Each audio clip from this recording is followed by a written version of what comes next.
Hello student, welcome to my YouTube channel Pilu education channel पर। प्यारे बच्चों, आपका स्वागत है। आशा करता हूँ आप ठीक होंगे और अच्छी तरीके से तैयारी कर रहे होंगे। तो प्यारे बच्चों, चलते हैं अपने टॉपिक पर। तो बच्चों, ये तुलसीदास के पद्यांश है, बहुत मोस्ट इम्पोर्टेंट। जो बच्चे पर्सनल कॉल कर रहे थे कि सर आप हमें जो मोस्ट इम्पोर्टेंट तुलसीदास जी के पद्यांश बता दीजिए, संदर्भ प्यारा व्याख्या सहित। तो बच्चों, ये मोस्ट इम्पोर्टेंट पद्यांश है, जो आप ध्यान से इसे वीडियो को देखें तो इससे बाहर आपका कुछ भी नहीं है। अगर तुलसीदास में आएगा तो इसी में से आएगा, नहीं तो नहीं आएगा। तो बच्चों, ये पहला पद्यांश है, सुनी सुंदर, तुलसीदास जी का है। सुनी सुंदर बैन सुधारस साने, सुनी सुंदर बैन सुधारस सहाने सयानी जानकी जानी भली। सुनी सुंदर बैन सुधारा साने सयानी जानकी जानी भली। तिरछे करी नैन दे सैन तीने समुझाई कछु मुस्काई चली। तुलसी तेही ओसर सोहै सबे अवलोकित लोचन बाहु अली। अनुराग तड़ांग में भनो उदय बिगसी मनो मंजुल कंजकली। तो बच्चों, ये जो है तुलसीदास जी का वन पथ पर है, जब सीता जी, लक्ष्मण और राम जी जो है मतलब वनवास पे जा रहे हैं, उस समय का वर्णन है। तो ये बहुत ही मोस्ट इम्पोर्टेंट पद्यांश है। तो बच्चों, इसका जो प्रस्तुत क्वेश्चन है, क्वेश्चन आते हैं इसमें 3। तो पहला क्वेश्चन है, प्रस्तुत पद्यांश का संदर्भ लिखिए। तो इसका बच्चों आपको जो संदर्भ लिखना है वो प्रस्तुत पद्यांश हमारी पाठ्य पुस्तक हिंदी काव्य के वन पथ पर शीर्षक से लिया गया है। ये गोस्वामी द्वारा रचित कवितावली से लिया है। तो बच्चों, इस तरीके से आपको इस संदर्भ लिखना है तुलसीदास जी का। ठीक, ये वन पथ पर है। प्रसंग आपको इसी अर्थ में से लिख लेना है, जो अर्थ आप इसका याद करोगे। इन पंक्तियों में ग्राम बधुओं के प्रश्नों का उत्तर देती हुई सीता जी द्वारा अपने हाव भाव से ही रामचंद्र के बारे में वो सब कुछ बता देने का सुंदर वर्णन है। तो दूसरा क्वेश्चन आएगा कि प्रस्तुत पद्यांश की व्याख्या कीजिए, यानी रेखांकित, जो रेखांकित अंश आएगा उसकी व्याख्या कीजिए। तो उसकी व्याख्या ये है कि ग्राम बधुओं ने राम के विषय में सीता जी से पूछा कि सामले सुंदर रूप वाले तुम्हारे क्या लगते हैं। तो ग्राम बधुओं के अमृत जैसे मधुर वचनों को सुनकर चतुर सीता जी उनके मनोभाव को समझ गईं। सीता जी ने उनके प्रश्न का उत्तर अपनी मुस्कुराहट तथा संकेत भरी नज़रों से ही दे दिया। उन्हें मुख से बोलने की आवश्यकता ही नहीं पड़ी। उन्होंने स्त्रियोचित लज्जा के कारण केवल इशारों से ही राम के विषय में ये समझा दिया कि ये मेरे पति हैं। सीता जी के संकेतों को समझकर सभी ग्राम बधुओं को उस समय ऐसा प्रतीत होता कि राम रूपी प्रेम सूर्य का उदय हो गया हो और ग्राम बधुओं के नेत्र रूपी कमल की सुंदर कलियाँ खिल गई हैं। ठीक, अब इनका बच्चों काव्य सौंदर्य में आपको ये हेडिंग 2-3 हेडिंग गेट देने हैं। भाषा, शैली, छंद, अलंकार, रस, गुण। अगर आपको मालूम है तो भाषा ब्रजभाषा, शैली मुक्तक काव्य शैली, छंद रस सवैया, अलंकार अनुप्रास रूपक उत्प्रेक्षा, रस श्रृंगार, गुण माधुर्य। ठीक, तो ये बच्चों आपके 2 क्वेश्चन हो गए। प्रस्तुत पद्य का संदर्भ और रेखांकित शब्द की व्याख्या। अब इससे क्वेश्चन आता है एक इसके संग में। क्वेश्चन इन्होंने अभी तक ये पूछे हैं, चतुर जानकी जी ने ग्राम बधुओं के प्रश्नों का क्या उत्तर दिया। तो जानकी ने अपनी तिरछी निगाहों से मधुर मुस्कान के साथ श्री राम को देखकर ही उनके संकेत दे दिया कि श्री राम के पति हैं। प्रेम प्रेम में प्रेम में पगे सीता जी के सौंदर्य को देखकर ग्राम बधुओं को क्या हुआ। श्री राम के पगे प्रेम में सीता जी के सौंदर्य को देखकर ग्राम बधुओं के नेत्र रूपी कमल खिल गए। अनुराग तड़ंग तथा मनोमंजल कंजकली में कौन कौन सा अलंकार है। तो रूपक, उत्प्रेक्षा, अनुप्राग। तो बच्चों, ये आपका पहला हो गया, सुनी सुंदर बैन सुधारा, बहुत ही मोस्ट इम्पोर्टेंट। ठीक, अब दूसरा है गोस्वामी तुलसीदास। दूसरा है पुरते निक्सी रघुवीर, बहुत ही मोस्ट इम्पोर्टेंट। जितने मैं आपको बता रहा हूँ बहुत मिस्टर इससे बाहर नहीं जाएगा और सातों सेटों में मिलेंगे सब्जेक्ट। पुरते निक्सी रघुवीर बधु धरी, और आप जो इसे आज ही तैयार कर लेना। धरी धरी दयो मग में डग दुए, झलकी भरी भाल कनी जलकी पुट सुखी गयो मधुरा।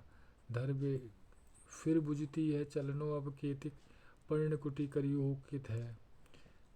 तिये की लखी आतुरता पिए की अखिया, ती आतुर चली चल चुए। तो ये है प्रस्तुत पद्यांश का संदर्भ। प्रस्तुत पद्यांश हमारी पाठ्य पुस्तक हिंदी काव्य के वन पथ पर शीर्षक से लिया गया। यह महाकवि तुलसीदास द्वारा रचित है। इस तरीके से लिखना 2 नंबर का आता है। रेखांकन की व्याख्या इन्होंने दी है। रेखांकित अंश हमारा ये है, 2 लाइनें ऊपर की।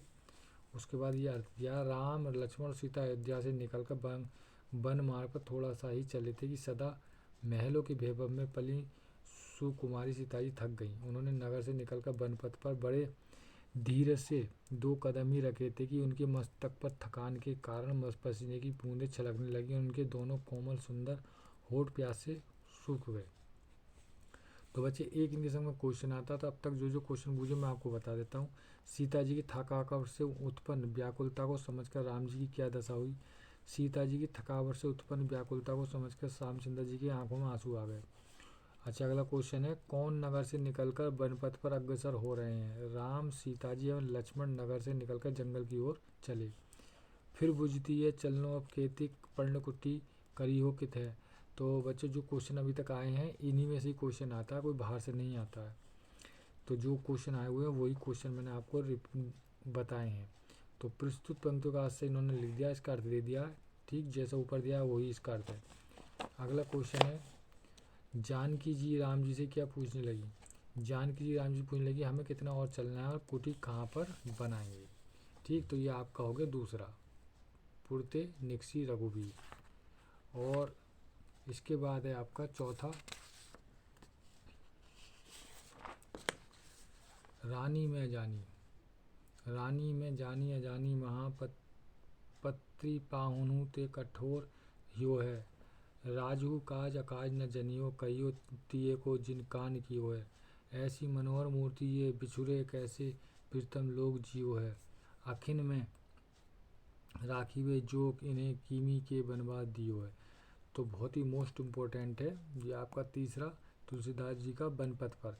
प्रस्तुत पद्यांश का संदर्भ सबका एक जैसा ही है। ठीक, प्रस्तुत पद्यांश में पाठ्यपुस्तक हिंदी काव्य के वनपथ पर शीर्षक से लिया गया। ये गोस्वामी तुलसीदास द्वारा रचित कविता से लिया गया। प्रसंग आपको लिख ही देना है, जो अर्थ आपका इसको मालूम है कि प्रस्तुत पद्यांश में तुलसीदास जी ने ग्रामीण स्त्रियों के माध्यम से केकई और राजा दशरथ की निष्ठुरता प्रतिक्रिया का वर्णन किया है। किसने? ग्रामीण स्त्रियों ने।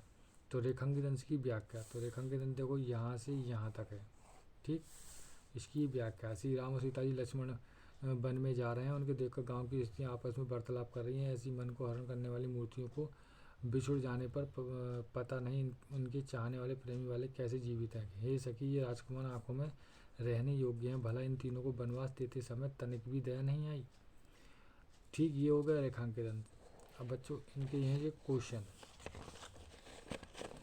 पहला क्वेश्चन है, किसका हृदय पत्थर की भांति कठोर है। ग्राम बधू कह रही है कि जिस रानी ने इन लोगों को बनवास दिया उसका हृदय पत्थर की भांति कठोर है। दूसरा है, प्रस्तुत पंक्ति में कौन सा अलंकार है, तो अनुप्रास अलंकार है। तीसरा क्वेश्चन बूझा है, अब तक पाहन जानियो अगानी शब्द के तत्सम रूप लिखिए। तो पाहन का पत्थर, जानियो का जानती, अगानी का अजानी। ठीक, तो ये 3 क्वेश्चन हो गए। चौथा क्वेश्चन है बच्चों, गांव की स्त्रियां आपस में क्या कह रही हैं। तो गांव की स्त्रियां आपस में कह रही हैं कि मैंने रानी को अगानी समझ लिया है, उनका हृदय तो पत्थर से भी कठोर है। केकई के लिए लिया है। ग्रामीण स्त्रियों के किन भावों को व्यक्त किया गया है। ग्रामीण स्त्रियों के सहज मनोभावों को व्यक्त किया गया है। काव्यांश की काव्यगत विशेषताएं क्या हैं। काव्यांश की काव्यगत विशेषताएं ब्रजभाषा, रस, गुण, गुर्जर, अलंकार, छंद, सवैया। तो ये बच्चों आपका जो तीसरा हो गया, रानी में अजानी, बहुत ही मोस्ट इम्पोर्टेंट, आज ही कर लेना याद। और बच्चों जो बच्चे चैनल पर नए आए हैं वो चैनल को सब्सक्राइब जरूर कर लें और कमेंट ज़रूर किया करें कि सर जी हमें कौन सी वीडियो किस सब्जेक्ट पे चाहिए और क्या इंपॉर्टेंट चाहिए, क्या सॉल्यूशन चाहिए। तो कमेंट ज़रूर करें और शेयर ज़रूर करें। और जो बच्चे नए हैं वो सब्सक्राइब जरूर कर लें और अपने मित्रों को भी सब्सक्राइब करने के लिए शेयर करें। ठीक, तो बच्चों शेयर ज़रूर कर लें, बहुत ही मोस्ट इम्पोर्टेंट वीडियो है ये। ठीक, अगला जो है आपका 5वां, ये है आपका शीश जटा। शीश जटा और बाहु विशाल बिलोचन लाल तिरछी सी भौहें, तूने सरासन बांध धरे तुलसी बन मार्ग में सूटी सो हैं। सादर वराही बार सुबाई चीते हम त्यों हम मन में हैं। पूछती ग्राम बधू सियो कहो सांवरे सखी सरावरे को है। तो बच्चों जी मैंने जो भी आपको ये बताया पद्यांश बहुत ही सरल भाषा में बताएं, ये मैंने ही लिखे हैं। ठीक, बहुत ही सरल भाषा में। और देखो ये अंडरलाइन है, ये रेखांकित करे हुए आएंगे। तो प्रस्तुत पद्यांश का संदर्भ, ये पहला क्वेश्चन तो आता ही है, तो संदर्भ आपको लिख देना है, ये भी वनपथ पर ही है। अब तक मैंने बता दिया, ये प्रसंग है जो कि आपको अर्थ प्रस्तुत पद्य में श्री राम सीता लक्ष्मण वन को जा रहे हैं। मार्ग में ग्रामीण स्त्रियाँ सीताई से प्रश्न पूछती हैं कि वे श्री राम जी के बारे में जानना चाहती कि वो उनसे परिहास भी करती हैं। रेखांकन की व्याख्या। ग्राम वधु सीताई से प्रश्न पूछती है कि जो मन में अत्यंत सुशोभित हो रहे हैं, जो बार बार आदर चाव के साथ अर्थात प्रेमपूर्ण चित्त के साथ तुम्हारी ओर देखते हैं, उनका ये सौंदर्य हमारे मन को मोहित कर रहा है। हे सखी बताओ सही, ये सामने से मनमोहक तुम्हारे कौन है। ठीक, ये इसका रेखांकित अंश होगा। क्वेश्चन ये पूछता है, श्री राम को देखकर गांव की स्त्रियाँ सीताई से क्या पूछती हैं, अथवा ग्राम वधु सीताई से क्या पूछती है। तो जिनके सिर पर जटाएं हैं, जिनकी भुजाएं और वक्षस्थल विशाल हैं, जिनके नेत्र लाल हैं, जिनकी भुएं तिरछी हैं, वे आपके कौन हैं। किसने तरकस धनुष और नुकीले बाणों को संभाल रखा है। तो श्री राम जी ने तरकस धनुष नुकीले बाणों को संभाल रखा है। इसी संबंधित एक क्वेश्चन और पूछता है वो कि काव्यांश में प्रयुक्त रस छंद अलंकार लिखिए। तो काव्यांश में प्रयुक्त छंद श्रृंगार रस, छंद सवैया, अलंकार अनुप्रास। तो ये आपका बच्चों हो गया 5वां। ठीक, अब आता है भूरे भवन। भूरे भवन घोर कठोर रब रवि बाजी ताजी मारुक चले, चिकराही दिग्गज ढोल माही केवल को कुरुम कुलमले, सुर असुर मुनिकर कान दीने सकल विकल विचार ही, कोदंड कदमों राम तुलसी जयती वचन उचारी। तो बच्चों ये बहुत ही मोस्ट इम्पोर्टेंट पद्यांश है। इनके बाहर आपका कोई सा भी पद्यांश नहीं आएगा तुलसीदास जी का। ये सब आपको पेपर में देखने को मिलेंगे 7 सेटों में। तो प्रस्तुत पद्यांश का संदर्भ आपको मालूम ही है, लेकिन ये जो आया अब ये धनुष भंग से आया है। तो आपको क्या करना है, प्रस्तुत पद्यांश हमारी पाठ्य पुस्तक हिंदी काव्य के बनपथ की जगह धनुष भंग शीर्षक से लिया गया है। ये महाकवि तुलसीदास जी द्वारा रचित रामचरित के बालखंड से लिया गया है। इसका इस तरीके से लिखा जाएगा, ध्यान रखना, धनुष भंग शीर्षक से लिया गया। ये महाकवि तुलसीदास जी द्वारा रचित रामचरितमानस के बालखंड से लिया गया है। और वो जो अब तक था वो बनपथक शीर्षक से था, बनपथ पर शीर्षक से लिया गया। ये गोस्वामी तुलसीदास जी द्वारा रचित कवितावली से।